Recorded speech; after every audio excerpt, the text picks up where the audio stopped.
자, 이중막 구조를 가지는 세포 소기관에 대해서 배워보도록 하겠습니다. 자, 먼저 핵. 자, 핵이라고 하는 놈을 한번 살펴보면 핵은 이런 식으로 생겼습니다. 이런 식으로 이렇게 생겨 있는데, 자, 과학자들이 관찰을 해봤더니만,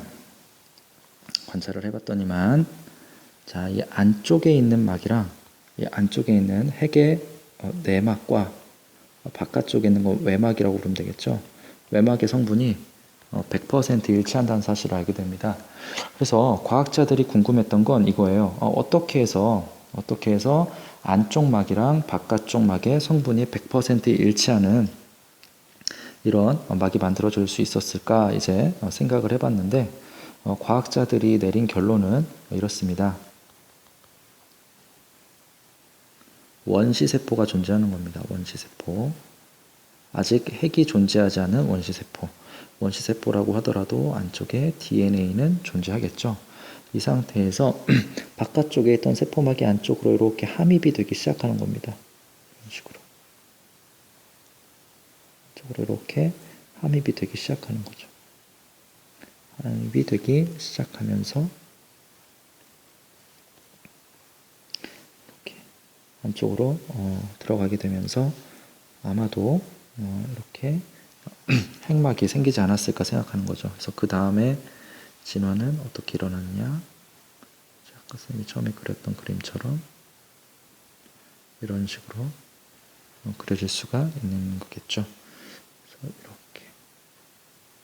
자, 이해되겠습니까? 그래서 세포막이, 핵막이 이중막으로 만들어지게 된 이유는 바깥쪽에 있는 핵막이 아주 세포막이 안으로 함입되어져 가면서 만들어졌을 것이다 라고 과학자들은 생각하고 있고, 이 과정을 막 진화라고 부르고 이러한 이론을 막 진화설이라고 부릅니다.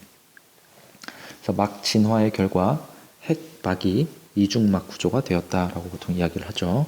자, 두 번째로 미토콘드리아에 대해서 배워봅시다. 자, 미토콘드리아라고 하는 놈은 자, 이렇게 세포가 있을 때 이렇게 돼가지고 이렇게 생긴 놈이 바로 미토콘드리아입니다. 미토콘드리아. 자, 미토콘드리아라고 하는 놈을 분석을 해보니까, 과학자들이 분석을 해보니까 이 바깥쪽에 있는 막을 외막이라고 하고, 외막, 안쪽에 있는 막을 내막이라고 한다면 이 두 개의 성분을 비교해 봤더니만 얘가 불일치한다라는 사실을 알게 됩니다. 얘는 왜 불일치할까라고 과학자들이 연구를 거듭한 결과 어떤 결론을 내게 되느냐? 옛날에 원시세포가 존재한 겁니다. 원시세포가 존재한다고 했을 때 자, 이 원시세포는 에너지 효율이 떨어져요. 에너지 효율이 굉장히 떨어집니다. 에너지 효율이 떨어지는 이유는 산소를 이용하지 못하기 때문이죠. 근데 그 옆에 있는 요 노란색으로 된 요 놈은 호기성 세균인데, 근데 얘는 에너지 효율이 굉장히 높습니다. 왜냐하면 얘는 산소를 이용할 수 있기 때문이죠. 자, 그래서 이 원시세포가 어떤 고민을 하게 되느냐. 나 여기 있는 호기성 세균이랑 같이 살면 좋겠다라고 하는 고민을 하게 된다는 겁니다. 그래서 그 다음으로 벌어지는 일은 어떤 일이냐. 여기 있는 이 원시세포가 입을 이렇게 벌립니다. 입을 이렇게 벌리고 여기 있는 호기성 세균을 이렇게 흡입하게 되는 거죠. 그래서 이 안으로 이렇게 들어오게. 이 안으로 흡입하게 되면 그 다음에 일어나는 일은 호기성 세균이 이 안으로 쏙 이렇게 들어가게 됩니다. 이렇게.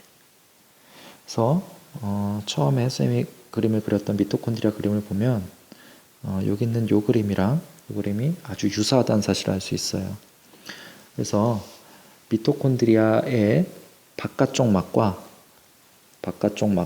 안쪽 막이 다른 이유는 애시당초에 기원이 다른 두 개의 세포가 함께 살고 있기 때문이다라고 설명을 하는 거죠. 그래서 이 이론을 세포 내 공생설이라고 부릅니다. 세포 내 공생설, 세포 안에서 함께 살고 있다라는 거고요. 요게 처음에는 좀 부정되다가 요새 더 탄력을 받고 있는데 그 이유는 뭐냐면 호기성 세균도 생물은 생물이니까 이 안에 당연히 DNA가 존재하겠죠.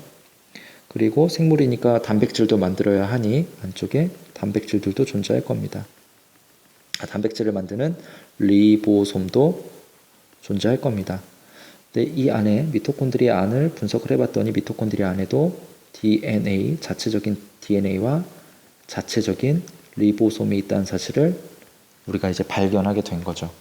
그래서 지금 세포 내 공생설은 거의 정설로 받아들여지고 있습니다. 자, 그 다음 이제 엽록체에 대해서 살펴보도록 합시다. 자, 엽록체도 마찬가지로 안쪽에 있는 막이랑 바깥쪽에 있는 막을 외막과 내막을 비교해 봤더니 이 둘의 성분이 불일치하더랍니다. 그래서 왜 불일치할까 생각을 해봤더니 자, 미토콘드리아와 마찬가지로 세포 내 공생의 결과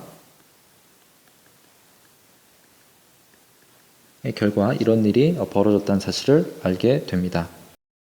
자, 그래서 이제 마지막으로 정리를 한번 해보면 자, 핵은 막 진화설이라고 하는 걸로 이중막을 설명할 수 있고 얘는 내막과 외막이 일치한다, 성분이 일치한다는 사실에서 기인하게 됩니다. 자, 미토콘드리아와 엽록체는 세포 내 공생설로 이중막인 이유를 설명할 수 있고 얘는 내막과 외막이 불일치한다는 사실에서 기인합니다. 여기서 한 가지 더 기억해야 될 건 이 미토콘드리아랑 엽록체는 자체적인 뭐가 있다?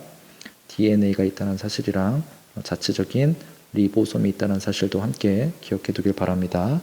자, 미토콘드리아의 기능은 세포호흡을 통해 ATP, 생체 에너지를 생성한다는 거고 엽록체는 광합성을 하는 세포 소기관이라는 사실도 함께 기억해 두길 바랍니다. 자, 오늘 수업 여기까지 하겠습니다. 안녕.